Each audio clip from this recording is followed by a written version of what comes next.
Tuhan Yesus, Allah yang hidup, benar bahwa Engkau adalah segalanya. Kami mengucap syukur untuk Engkau membukakan kami pengertian, Allah Roh Kudus yang membukakan hati kami untuk haus akan firman Tuhan dan mau belajar firman Tuhan. Dan terlebih lagi, Engkau sendirilah yang membaharui kami, sehingga firman Tuhan yang Kau taruh di dalam hati kami bertumbuh dan berbuah. Terima kasih Tuhan Yesus. Sertai kami akan belajar firman-Mu di dalam nama Tuhan Yesus. Amin. Jemaat Tuhan Yesus, saya akan membacakan firman Tuhan dari Mazmur 146 ayatnya yang ke-5 sampai ayatnya yang ke-10. Beginilah bunyi firman Tuhan. Berbahagialah orang yang mempunyai Allah Yakub sebagai penolong, yang harapannya pada Tuhan Allahnya. Dia yang menjadikan langit dan bumi, laut dan segala isinya, yang tetap setia untuk selama-lamanya, yang menegakkan keadilan untuk orang-orang yang diperas, yang memberi roti kepada orang-orang yang lapar. Tuhan membebaskan orang-orang yang terkurung. Tuhan membuka mata orang-orang buta. Tuhan menegakkan orang yang tertunduk. Tuhan mengasihi orang-orang benar. Tuhan menjaga orang-orang asing, anak yatim dan janda ditegakkannya kembali. Tetapi jalan orang fasik dibengkokkannya. Tuhan itu Raja untuk selama-lamanya. Allahmu ya Sion, turun-temurun. Haleluya. Demikianlah firman Tuhan. Jemaat Tuhan Yesus, di dunia yang penuh ketidakpastian, apalagi di masa pandemi COVID-19 ini, semua orang mendambakan kebahagiaan. Semua orang ingin memiliki kebahagiaan. Dan Alkitab memberikan arti dan bagaimana memiliki kebahagiaan sejati. Di dalam Mazmur 146 ayat 5 sampai 10, kita dibukakan oleh Allah mengenai kebahagiaan sejati. Apakah kebahagiaan sejati itu? Alkitab mencatat bahwa ada dua kata untuk menyatakan kebahagiaan. Bahagia orang fasik dan bahagia orang benar. Bahagia tidak dapat dilepas dengan kesukariaan atau kesukacitaan. Dan kita hari ini akan mendalami kebahagiaan orang benar. Apakah kebahagiaan orang benar? Atau apakah kebahagiaan sejati itu? Pertama, perhatikan di dalam Mazmur 146 ayat 5. Yang pertama dan yang utama dikatakan oleh firman Allah, mempunyai Allah Yakub sebagai penolongnya, yang harapannya pada Tuhan Allahnya. Jadi jemaat Tuhan Yesus, jawaban untuk kebahagiaan sejati adalah mempunyai Allah Yakub, dan yang sama dengan itu, yang harapannya pada Tuhan Allahnya Yakub. Jemaat Tuhan Yesus, di dalam Mazmur 146 ayat 5, penulis menggunakan kata asre atau esre untuk kata berbahagia. Dalam perjanjian baru menggunakan kata makarios. Asre atau esre atau makarios ini mutlak dari Allah, berasal dari Allah kepada orang-orang yang dibenarkannya. Dengan kata lain, kebahagiaan orang benar hanya datang dari Allah. Mari kita perhatikan kata asre atau esre atau makarios yang tidak pernah digunakan untuk bahagia yang berasal dari hati manusia. Namun kebahagiaan yang dari manusia menggunakan kata simkau. Di dalam Alkitab, kata simkau sering digunakan untuk menggambarkan emosi, sukaria, dan manifestasinya yang datang dari hati manusia atau diusahakan datang dari hati manusia karena menyukakan manusia. Jadi perlu diperhatikan, Tuhan tidak melarang manusia untuk menggambarkan emosi dan memanifestasikannya. Sekali lagi, Allah tidak melarang untuk Anda dan saya, manusia, menggambarkan emosi kita dan memanifestasikannya, atau dengan kata lain bersukaria. Namun perhatikan baik-baik, simkau juga dipakai untuk kesukariaan orang fasik atas dunia ini. Saya perlihatkan contohnya. Mari kita lihat di dalam Ester pasal 5 ayat 9 sampai yang ke-11. Yang berbunyi, pada hari itu keluarlah Haman dengan hati riang dan gembira. Tetapi ketika Haman melihat Mordekai ada di pintu gerbang istana raja, tidak bangkit dan tidak bergerak menghormati dia, maka sangat panaslah hati Haman kepada Mordekai. Tetapi Haman menanam hatinya, lalu pulanglah ia ke rumahnya dan menyuruh datang sahabat-sahabatnya dan Zeres istrinya. Maka Haman menceritakan kepada mereka itu besarnya kekayaannya, banyaknya anaknya laki-laki, dan segala kebesaran yang diberikan raja kepadanya, serta kenaikan pangkatnya di atas para pembesar dan pegawai raja. Jadi di dalam peristiwa Ester pasal 5 ayat 9 sampai 11, kebahagiaan Haman bukan Asre atau Esre, tetapi simkau, tetapi kesukariaan yang muncul dari hati karena kemanusiaannya itu terpuaskan. Saya bacakan juga di dalam Ayub pasal 20 ayat 5. Ayub 20 ayatnya yang kelima.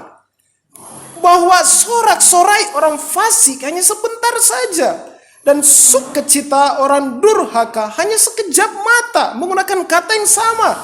Sukacita di sana bukan Asre atau Esre atau Makarios di dalam perjanjian baru, tetapi simkau. Dan dalam perjanjian baru, kita lihat di dalam Kisah Rasul 12 ayat 21 sampai 23 mengenai Herodes yang begitu bangga, begitu sukacitanya, begitu sukarianya. Alkitab di dalam perjanjian baru tidak menggunakan Makarios untuk kesukacitaan atau kebahagiaan dari Herodes. Jadi, jemaat Tuhan, kita harus bedakan kebahagiaan yang dari Allah dan kebahagiaan karena diri ini terpuaskan. Daging ini terpuaskan. Dan Alkitab menggunakan kata yang berbeda. Nah, tanyakan kepada diri kita sendiri, hati kita sendiri. Apakah kesukaan kita karena luapan hati, karena kemanusiaan kita dipuaskan, berpusat pada manusia, atau kesukaan yang dari Allah, yang dimana jiwa ini puas karena Allah dan berpusat pada Allah? Kebahagiaan orang benar dituliskan juga dengan kata yang sama, Asre atau Esre, itu di dalam Mazmur nomor 36 ayat 8, 40 ayat 8, 63 ayat 5, 128 ayat 1 sampai 2, dan Yesaya pasal 12 ayat 2 sampai 3. Dan di dalam perjanjian baru ada di dalam Roma pasal 5 ayat 2, 2 Korintus 2 ayat 10, 1 Petrus 3 ayat 14, dan 1 Petrus pasal 4 ayat 12 sampai 13. Dan kata yang dipakai untuk berbahagia adalah Esre atau Makarios dalam perjanjian baru. Yang paling terkenal adalah ucapan bahagia yang diajarkan Tuhan kita Yesus Kristus di dalam Matius pasal 5 ayat 3 sampai 12 mengenai ucapan bahagia. Kebahagiaan yang hanya dari Allah dan mustahil ada di dalam hati orang fasik. Nah, lalu siapakah Tuhan Allahnya Yakub sehingga sungguh berbahagia memiliki Allahnya Yakub, atau memiliki Tuhan Allah yang memiliki Yakub dan dimiliki Yakub?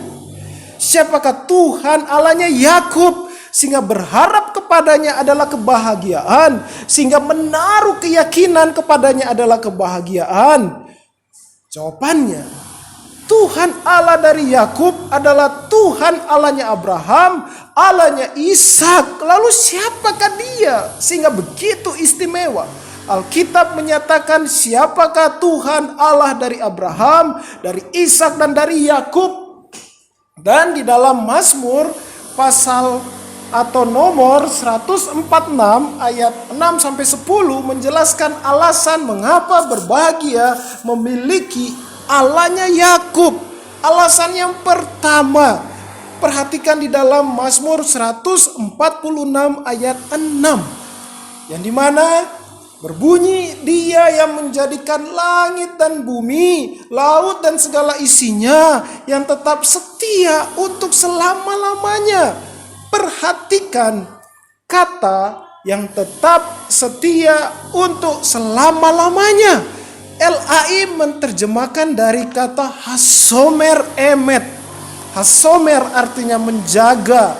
Dan ini contoh dari penggunaan kata emet atau emet di dalam Kejadian pasal 24 ayat 48, Keluaran 18 ayat 21, dan Ulangan 13 ayat 14. Sehingga jika merujuk ke beberapa penggunaan kata emet dalam ayat-ayat tersebut, sangat terlihat dalam bahasa Ibrani, emet itu berarti benar, kebenaran. Dan perhatikan juga Mazmur 146 ayatnya yang ke-6 di dalam bahasa Inggris versi ESV dan KJV. Di dalam KJV berbunyi, which made heaven and earth, the sea and all the train is, which keep truth forever. Di dalam ESV, who made heaven and earth, the sea and all that is in them, who keeps faith forever. Jadi jemaat Tuhan Yesus, jika kata hasomer emet diterjemahkan, maka akan menjadi menjaga, tetap setia, benar untuk selamanya. Menjaga, tetap setia, benar untuk selamanya. Apakah artinya ini semua berhubungan dengan berbahagialah mereka yang memiliki Allahnya Yakub dan bersandar pada Allahnya Yakub? Bahwa Tuhan yang menjadikan langit dan bumi dan segala isinya, yang tetap menjaga setia kebenaran untuk selama-lamanya. Allah yang menjaga tetap setia benar untuk selama-lamanya. Jemaat Tuhan Yesus, mari kita lihat ilmu pengetahuan. Seluruh ilmu pengetahuan di dunia ini ada standar yang benar dan tidak berubah-ubah. Contoh, satuan panjang 1 meter kita dapat menceknya itu sama dengan 100 cm. Standar baku ini tidak berubah dan dapat dipercayai. Bayangkan jika satuan ini berubah, apakah yang terjadi di dunia ini? Kekacauan. Bayangkan jika seorang pilot percaya bahwa 1 meter adalah 200 cm. Pertanyaannya jemaat Tuhan Yesus, apakah Anda mau naik di pesawat yang pilot itu terbangkan? Hari ini dia percaya 1 meter sama dengan 200 cm. Hari besok dia percaya 1 meter adalah 300 cm. Apakah Anda mau terbang dengan pesawat yang ia terbangkan? Anda dan saya pasti tidak akan bahagia terbang bersamanya. Karena ujungnya kita tidak akan tiba di tempat tujuan. Ilmu pengetahuan saja bersandar pada kepastian kebenaran yang tidak berubah. Mengapa demikian? Karena sumber ilmu pengetahuan adalah pribadi yang menjaga tetap setia benar untuk selamanya. Kebenaran itu tidak berubah karena Tuhan itu benar. Sumber kebenaran itu adalah Tuhan, dan ilmu pengetahuan diciptakan oleh Yang Maha Benar, yang tidak berubah. Jadi Tuhan Allah dari Yakub adalah pribadi agung yang setia benar untuk selama-lamanya. Allah adalah kebenaran mutlak. Oleh sebab itu, firman-Nya adalah kebenaran. Saat firman-Nya diucapkan, maka kebenaran itu tidak dapat dikompromikan.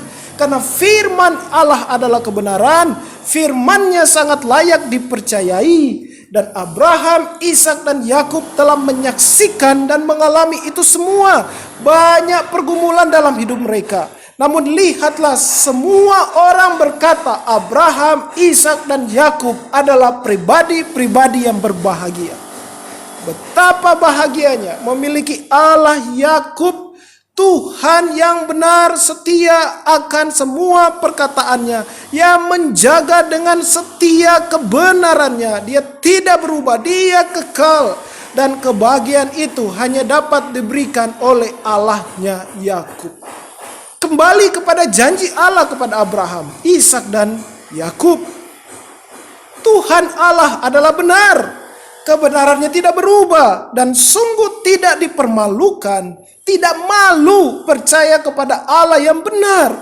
Lihatlah, di tanah kering Allah memelihara Abraham, Ishak, dan Yakub. Masih ingat peristiwa Lot, bagaimana Lot memilih tanah yang subur, yang dekat Sodom dan Gomora. Namun Abraham hanya tersisa tanah yang kering, dan lihatlah Allah menjadikan tanah kering itu subur. Dan Abraham menjadi lebih kaya daripada Lot di tanah yang subur dekat Sodom dan Gomora. Dan perhatikan juga bahwa Abraham sangat berbahagia. Lihat juga bagaimana Allah menjadikan tanah Gerar yang kering menjadi subur diolah oleh Ishak. Di mana ada kelaparan melanda, orang-orang menuju ke tempat yang subur, khususnya tanah Mesir. Tetapi Ishak menetapkan hati, percaya kepada Allah, dan dia menetap di tanah Gerar. Dan lihatlah betapa suburnya tanah itu. Begitu juga dengan Yakub, keluar dari rumah Laban ke tanah Kanaan. Walaupun mengalami kekeringan dahsyat, mereka diberikan oleh Allah tanah Goshen di Mesir. Di bawah tekanan perbudakan yang kejam, Israel bertahan. Dan bangsa yang ratusan tahun diperbudak dapat menduduki tanah Kanaan yang dihuni oleh bangsa-bangsa yang lebih kuat, yang lebih hebat secara manusia daripada Israel, daripada manusia Israel pada saat itu. Itu semua karena Tuhan Allah dari Yakub, Allah yang benar, yang dipercaya oleh Abraham, Ishak, dan Yakub. Tuhannya terbukti benar. Sungguh terbukti kebenarannya, dan bukan hanya kepada Yakub saja Allah berikan kebahagiaan, tetapi kepada barang siapa yang menerima belas kasih-Nya, yang percaya kepada Tuhan Yesus Kristus yang adalah Allahnya Yakub, yang berkata bahwa Ia adalah kebenaran dan hidup. Masih ingat saat Pilatus bertanya kepada Kristus, apakah kebenaran itu? Kristus tidak menjawab pertanyaannya Pilatus, karena pertanyaannya Pilatus itu salah. Seharusnya Pilatus bertanya, siapakah kebenaran itu? Maka Kristus pasti akan menjawab, aku adalah kebenaran. Tidak ada satupun yang salah di dalam firman Allah, yang semuanya dinyatakan dalam Alkitab yang adalah firman Allah. Anda dan saya tidak akan rugi, tidak akan dipermalukan. Percaya kepada Tuhan Yesus Kristus, menaruh seluruh harap kita kepada Kristus. Trust in Christ alone. Karena kebenarannya nyata, dan sungguh berbahagia hidup dalam kebenaran Allah dan Juru Selamat Tuhan Yesus Kristus. Allah adalah subjek dan manusia adalah objek. Jangan pernah diputar. Jika diputar, yakinlah tidak ada kebahagiaan di hidup manusia. Manusia berubah-ubah, sehingga mustahil manusia menjadi subjek kebenaran. Inilah kebahagiaan orang benar yang dibenarkan oleh Tuhan Allah dari Yakub, memiliki Allah yang datang dalam nama Tuhan Yesus Kristus, memiliki Allah yang benar, yang setia akan janjinya, dan itu semua adalah belas kasih Allah kepada kita. Perhatikan di dalam Roma pasal 5 ayat 2, 2 Korintus 2 ayat 10, 1 Petrus 3 ayat 14, 1 Petrus 4 ayat 12 sampai 13. Kebahagiaan atau esre atau asre atau makarios tidak berubah di setiap musim dan kondisi kehidupan. Lihatlah berita saat ini mengenai dunia yang selalu berubah-ubah, sehingga kita tidak tahu mana berita yang benar. Semakin kita percaya kepada berita, semakin kita tidak punya damai. Tetapi semakin kita tenggelam di dalam firman Allah yang adalah kebenaran, kita akan memiliki damai sejahtera, memiliki kebahagiaan yang dari Allah. Jika Anda dan saya telah dilahir barukan oleh Allah Roh Kudus, percaya kepada Tuhan Yesus melalui Injilnya, kita tahu siapa kita, orang yang dibenarkan oleh darah Kristus, sehingga kita akan selalu bersandar pada Kristus yang adalah kebenaran, dan itulah kebahagiaan kita. Yang kedua, jemaat Tuhan, perhatikan di dalam Mazmur 146 ayat 7 yang berbunyi, yang menegakkan keadilan untuk orang-orang yang diperas, yang memberi roti kepada orang-orang yang lapar. Tuhan membebaskan orang-orang yang terkurung.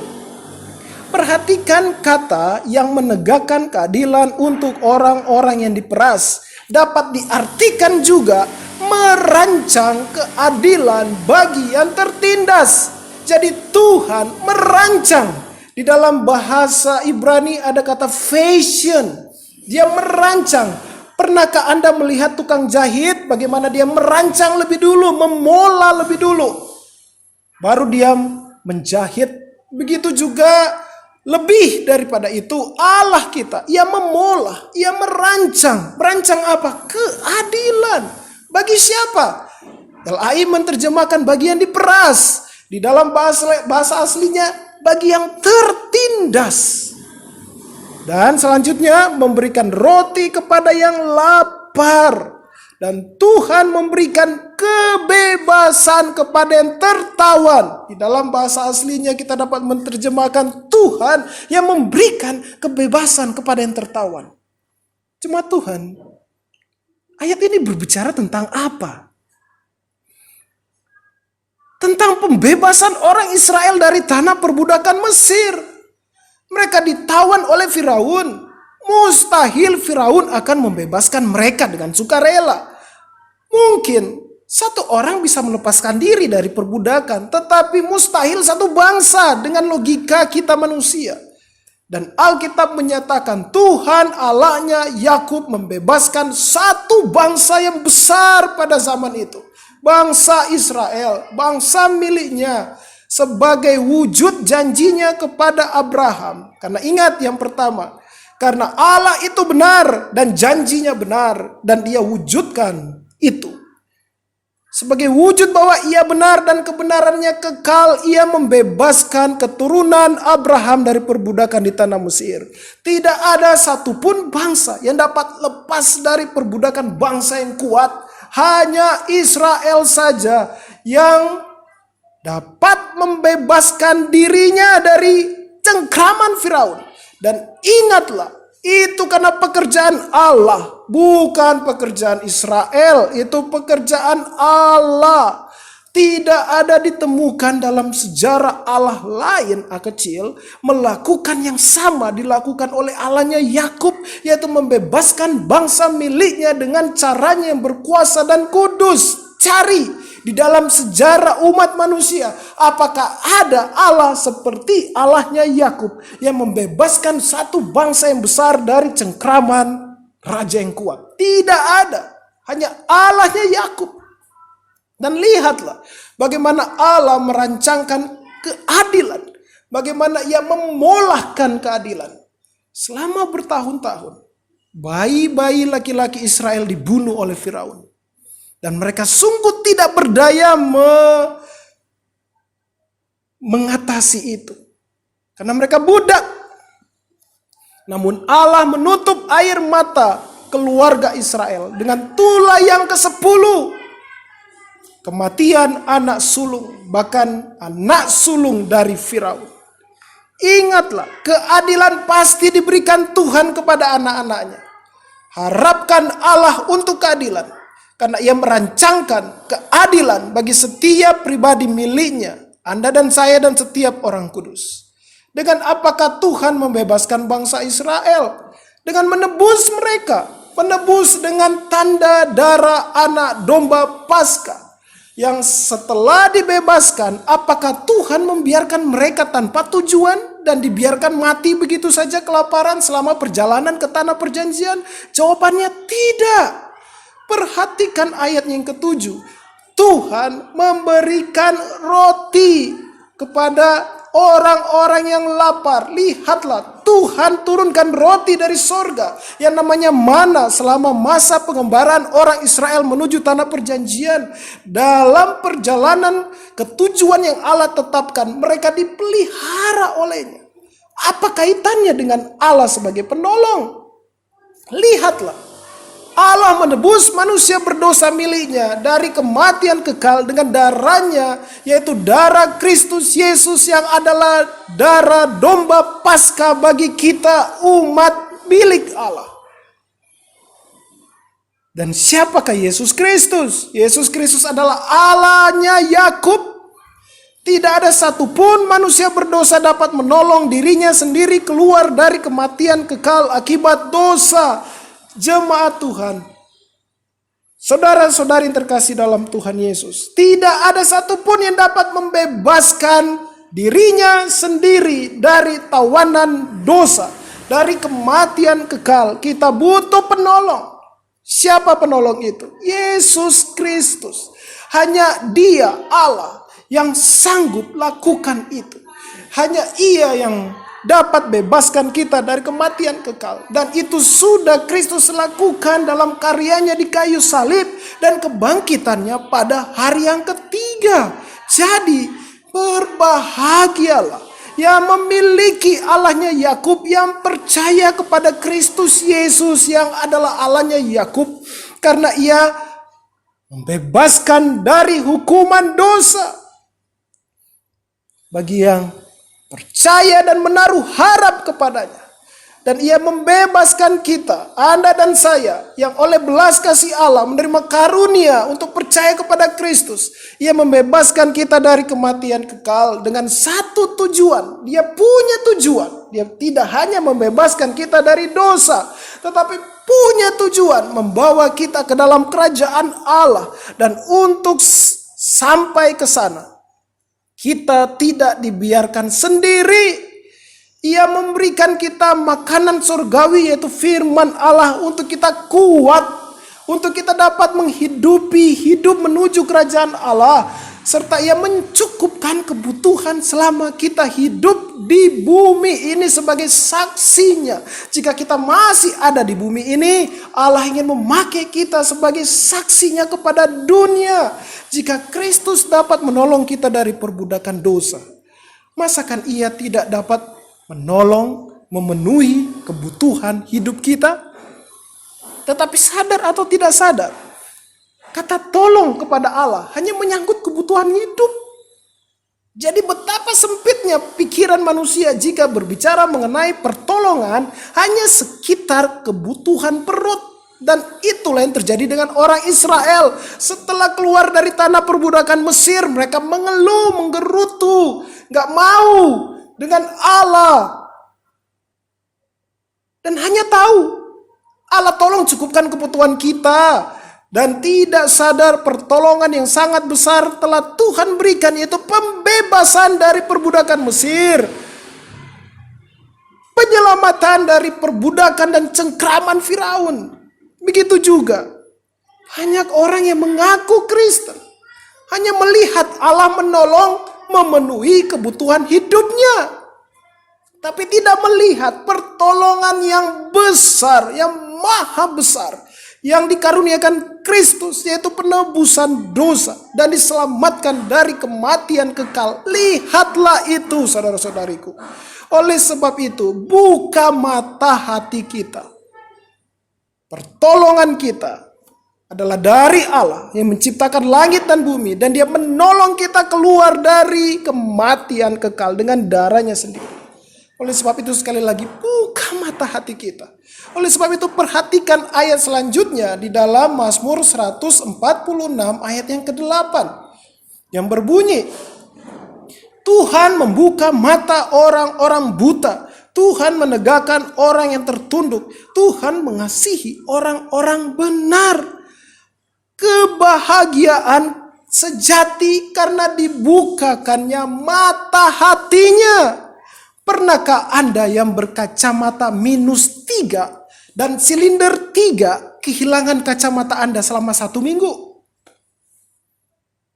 Apakah rasanya? Susahnya bukan main. Dan bayangkan, kacamata yang hilang itu ditemukan, lalu dipasang. Wah, betapa bahagianya. Mata itu bisa terang benderang melihat. Mata kabur saja susahnya bukan main. Apalagi jika buta. Dan bayangkan, jika mata yang buta dapat melihat kembali, betapa bahagianya. Dosa membuat mata hati semua manusia, termasuk Anda dan saya, terlahir buta rohani. Oleh kebutaan, manusia mengejar apa yang sia-sia. Oleh kebutaan hati, kita disibukkan dengan apa yang fana. Oleh kebutaan akibat dosa, mata hati kita melewatkan apa yang paling berharga di hidup ini yang dari Allah. Oleh kebutaan hati akibat dosa, kita hidup dalam kumbangan dosa demi memiliki dunia ini. Betapa berbahagia atau makarios atau asre atau esre saat hati yang buta ini akibat kerusakan total dosa dapat dibuat melihat, dibuka oleh Allah, Sang Pemberi hidup. Saat buta, kita ada di kumbangan lumpur dosa, menikmati dosa dan bermimpi memiliki lumpur sebanyak-banyaknya.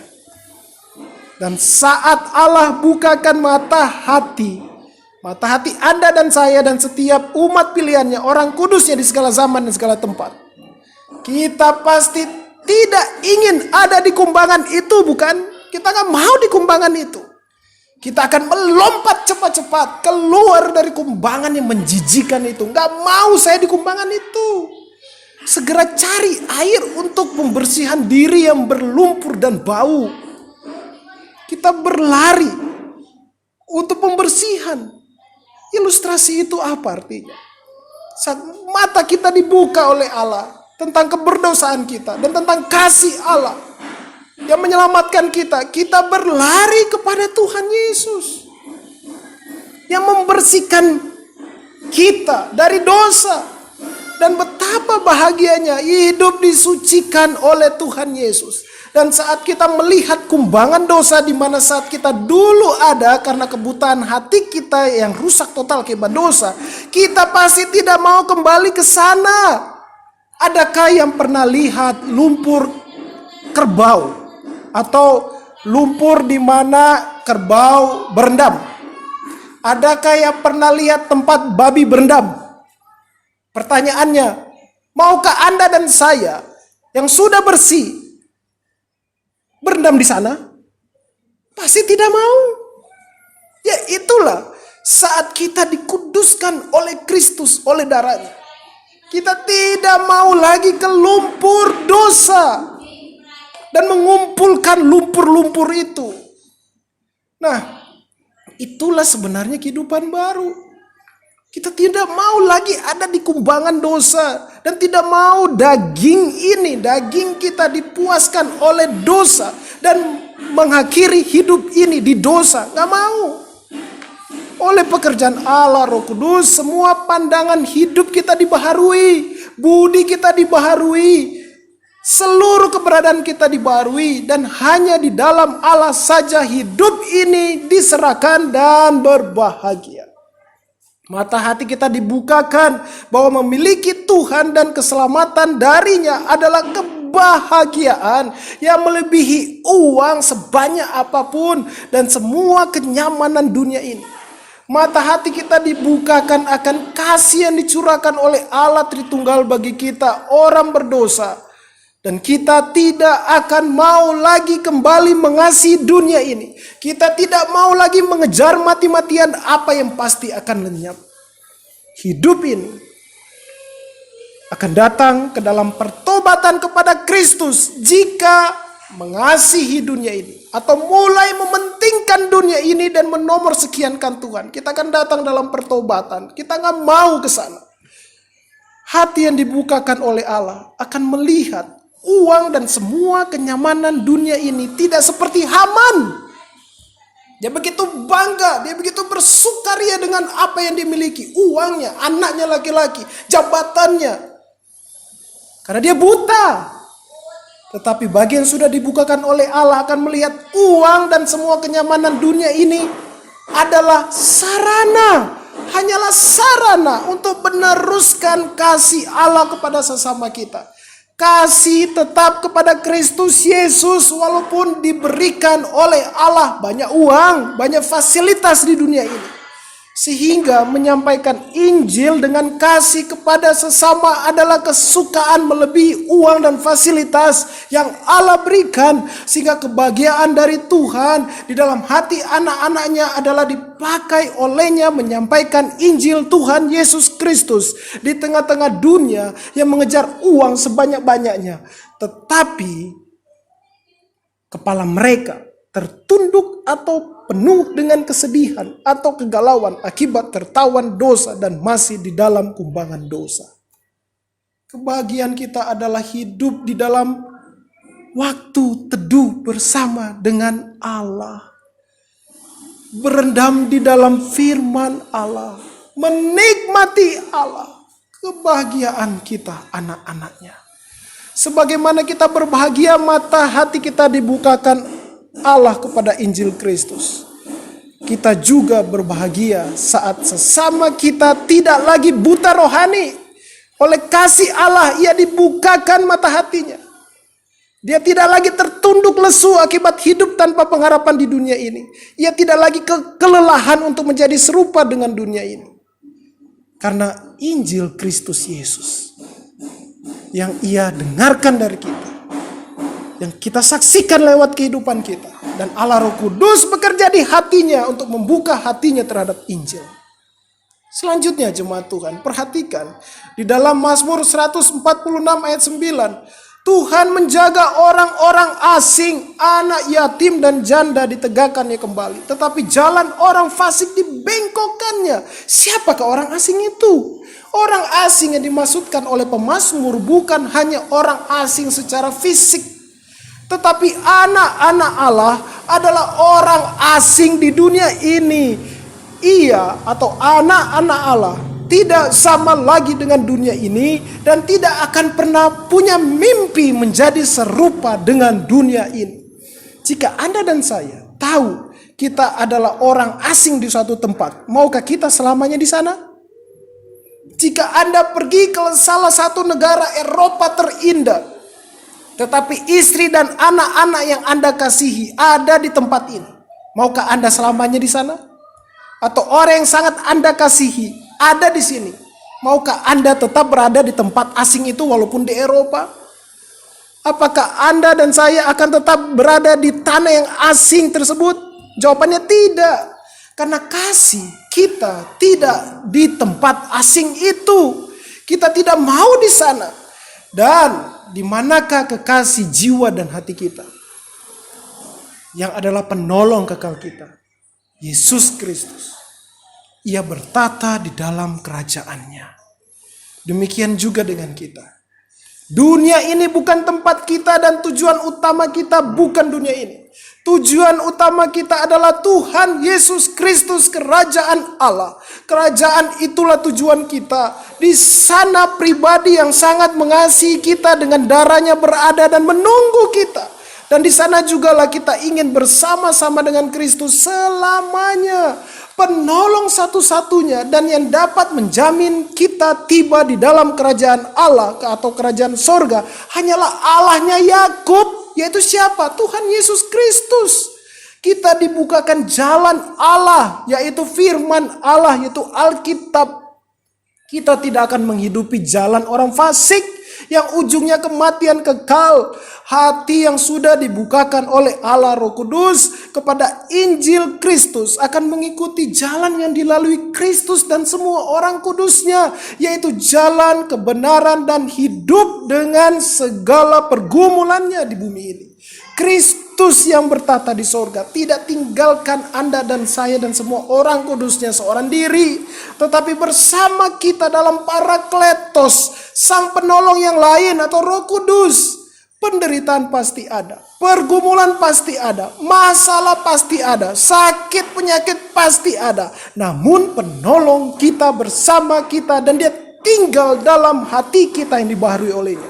Di saat terjadi kegoncangan hebat di dalam iman kita, saat terjadi kegoncangan hebat dengan finansial kita, di dalam keluarga kita, goncangan di dalam kesehatan kita, kita berseru haleluya untuk tetap dapat berada di dalam jalan kebenaran dan hidup sampai dapat pulang ke rumah Bapa, dijemput oleh Yesus Kristus masuk ke rumah Bapa.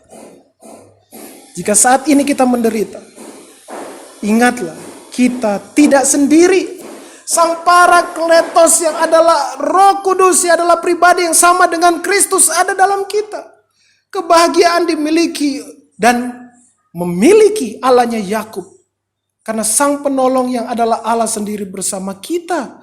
Dan ia mengantar kita, menjamin semua janjinya sampai kita masuk ke tujuan kekal, yaitu kerajaan Allah. Dan Kristus yang dimana kita bertuju adalah Tuhan yang adalah Raja kekal. Sehingga perhatikan di dalam Mazmur 146 ayat 10. Tuhan itu Raja untuk selama-lamanya. Allahmu ya Sion turun temurun. Haleluya. Berbahagialah yang memiliki Allahnya Yakub, karena ia adalah Raja yang menetapkan, Raja yang berdaulat, memelihara, melindungi dan memimpin hidup kita miliknya. Dan semua yang ditetapkannya adalah kudus dan baik, termasuk menetapkan kita sebagai warga negara surgawi. Perhatikan jemaat Tuhan Yesus. Di dalam 1 Yohanes 4 ayat 10. Di dalam kasih tidak ada ketakutan. Tuhan, Raja kekal adalah kasih. Siapa yang kita takuti jika kita berada dalam naungan Sang Raja kekal, Allahnya Yakub, Yesus Kristus? Ibliskah yang akan kita takuti? Tidak, kita tidak akan takut dengan iblis. Iblis adalah makhluk yang sudah kalah. Untuk apa takut kepada iblis yang kalah? Senjata iblis hanya dusta, dan senjata ampuh kita orang yang dibenarkan adalah firman Allah untuk mengalahkan dusta iblis. Ingat, Tuhan Allah kita tetap setia, benar selamanya. Betapa rentan iblis serang kita jika firman Allah kita anggap tidak penting. Kita nomor sekiankan persekutuan dengan Allah. Kita nomor sekiankan persekutuan dengan gerejanya. Dan ingatlah, ada satu tempat kecil di hidup kita yang rentan dengan serangan dusta iblis. Pikiran kita, Anda dan saya. Dengan dustanya iblis melemparkan asumsi ke pikiran kita. Dan dari asumsi muncullah tindakan melawan kebenaran, melawan Sang Raja kekal yang penuh kasih. Berpikir bahwa asumsi yang berasal dari iblis yang adalah bapa segala dusta adalah benar, padahal itu tidak benar, dan akhirnya berbuah kejahatan dosa. Ingatlah bahwa manusia sudah dicengkram dosa saat ia pertama kali dibentuk di kandungan ibunya. Namun, bagi yang sudah dibenarkan oleh Allah, kita tidak lagi dicengkram dosa. Kita sudah dibebaskan dari kuasa dosa, namun kita masih dapat berbuat dosa karena masih tinggal dalam bejana tanah liat ini. Dan tahulah, pikiran kita inilah tempat yang paling rentan. Oleh sebab itu, jangan berikan tempat sekecil apapun untuk iblis memancing kita membangun asumsi yang melawan Allah dan firman-Nya. Jangan terkecoh dengan iblis yang membawa kita jatuh dalam dosa. Iblis ingin kita kembali kepada pendirian kita yang lama, hidup lama, menjadi raja bagi diri kita. Ia ingin kita kembali ke lumpur yang menjijikan. Lawanlah iblis dengan firman Allah. Bersekutu dengan Allah di dalam doa. Dan waktu bersama dengan orang-orang kudusnya. Berjalan ke tujuan kerajaan Allah. Berarti hidup dalam ketetapan dan hukumnya. Rasakan bedanya. Kebahagiaan saat hidup ini dirajai oleh diri sendiri dan dirajai oleh Tuhan Yesus Kristus. Jujur, saat kita menjadi raja akan diri ini, yang ada hanya kekacauan, kegelisahan, kekhawatiran, ketakutan akan masa kini dan masa depan. Namun saat kita akui keberdosaan kita, kesalahan kita, dan mengembalikan seluruh hidup ini diserahkan pada Tuhan Yesus Kristus, yang adalah Allahnya Yakub. Oh, betapa ringannya hidup ini, betapa leganya hidup ini, walaupun sekali lagi masih ada tantangan dan pergumulan di kehidupan kita sehari-hari. Selama kita hidup di dunia ini, takut memang ada. Tetapi takut yang ada bukan untuk menguasai hidup ini, tetapi menyadari kelemahan dan ketidakberdayaan kita, dan dengan iman percaya berlari bersandar pada Sang Raja kekal dan berharap kepadanya yang berkuasa atas segalanya. Menyerahkan seluruh beban hidup ini kepada Tuhan Yesus Kristus. Dan ia bersama dengan kita mengerjakan satu persatu beban itu. Sehingga bukan lagi menjadi beban, tetapi tanggung jawab selama kita hidup di dunia ini. Jadi jemaat Tuhan Yesus, bertobatlah. Jika mulai hidup menguasai diri sendiri. Dan mengharapkan pertolongan di luar Allahnya Yakub. Jangan tunggu besok-besok. Saat Roh Kudus menegur hati ini, bahwa kita sedang mengharapkan pertolongan bukan dari Tuhan Yesus, dan mencoba hidup dengan peraturan kita sendiri, dan menemukan bahwa peraturan kita semakin membawa kekacauan, beban berat, kekhawatiran, ketakutan akan masa kini dan masa depan, bertobatlah. Dan segera datang kepada Tuhan Yesus dan genggam firman-Nya yang menyelamatkan dan memulihkan. Berbaliklah kepada Tuhan Yesus Kristus dan percayalah sepenuhnya kepada Kristus. Jangan pernah berpikir Abraham, Ishak dan Yakub hidup super sempurna di hadapan Tuhan. Tidak. Mereka jatuh bangun sama dengan Anda dan saya. Namun satu yang pasti, hati mereka berpaut hanya di dalam Allah. Allah Tritunggal. Mereka begitu mengasihi Tuhan Allah yang terlebih dahulu mengasihi mereka dan membenarkan mereka. Kebahagiaan mereka hanya di dalam Allah yang memiliki mereka dan Tuhan dimiliki oleh mereka. Demikian juga bagi Anda dan saya yang adalah anak-anak Allah. Roh Kudus bekerja di hati kita untuk hanya berpaut pada Allah Bapa, Anak dan Roh Kudus yang membenarkan kita di dalam Tuhan Yesus melalui iman percaya kepadanya yang dikerjakan oleh Roh Kudus. Betapa bahagianya hidup ini diselamatkan olehnya dan memiliki tujuan kekal, yaitu kerajaan sorga. Bumi bisa lenyap dan pasti lenyap, tetapi kita menuju ke kerajaan sorga. Bukankah itu bahagia? Seruan pertolongan kita adalah seruan dalam kebahagiaan. Karena memiliki dan dimiliki oleh Allahnya Yakub. Betapa bahagianya berseru kepada Tuhan yang adalah Raja kekal yang memiliki kita dan mengenal kita. Dan kita mengenal Dia dalam firman-Nya. Jadi, betapa berbahagianya memiliki Allahnya Yakub. Nikmatilah hidup di dalam Allahnya Yakub. Nikmatilah Allahnya Yakub, Yesus Kristus. Bersekutulah dengannya di dalam doa dan perenungan firman Allah. Nikmatilah hidup baru darinya dengan menghidupi firman Allah dan bukannya kemauan kita sendiri. Bagikanlah kasih kekal yang Ia berikan kepada kita dengan sesama kita. Dan nikmatilah persekutuan bersama keluarga miliknya di dalam gerejanya. Betapa indah hidup dalam Kristus. Mengapa hidup ini harus berbeban berat jika hanya hidup satu kali di dunia ini? Hiduplah berbahagia dengan memiliki Allahnya Yakub yang memiliki kita dengan darahnya. Dimiliki oleh Allahnya Yakub adalah perjalanan terindah hidup kita hari ini, hari besok, dan selamanya.